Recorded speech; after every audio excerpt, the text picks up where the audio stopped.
அதே டைம்ஸ்ல இந்த Amazon ஜியோ கிளிப்ஸ வச்சு பல விஞ்ஞானிகள் வந்து பல தியரீஸ கூறுறாங்க.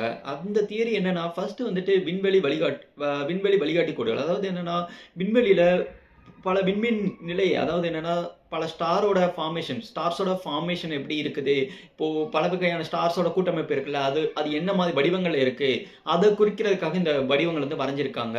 அதோட திசைய காட்டுற மாதிரியும், அதோட ஸ்ட்ரக்சர ஃபார்ம் பண்ற மாரி இந்த இந்த கோடுகள் இருக்கு அப்படின்னு சொல்லி ஒரு சில விஞ்ஞானிகள் வந்து கூறுறாங்க. செகண்டா வந்துட்டு அ அ பழங்காலத்துலேருந்தே ஏலியன்ஸோட தாட்ஸ் வந்து இருக்குது. அதே மாரி அவங்களோட ஏர் பேஸா இருக்கலாம். மேல இருந்து பார்க்கும்போது அவங்களுக்கான சிம்பலா அது இருக்கலாம். விண்வெளி எங்க லேண்ட் பண்ணணுங்கிறதுக்கு சிம்பலா அது இருக்கலாம் அப்படின்னு சொல்லி பல விஞ்ஞானிகள் வந்து கூறுறாங்க. செகண்ட் வந்துட்டு இது மதம் மற்றும் கடவுளுக்கு அர்ப்பணிக்கப்பட்ட ஒரு சிம்பல்ஸு. அவங்களுடைய அவங்களுடைய கலாச்சாரம் இது அப்படின்னு சொல்லி இத வந்து கூறுறாங்க.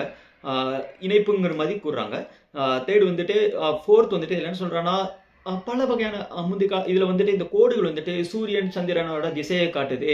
சூரியனோட உதயம், அஸ்தமனம், சந்திரனோட உதயம், அஸ்தமனம் எல்லாத்தையும் இது காமிக்குது. இது வந்து அந்த காலத்துல இருந்த ஒரு கேலண்டர் மாதிரி இருக்கலாம். அப்படின்னு சொல்லி பல விஞ்ஞானிகள் கூறுறாங்க.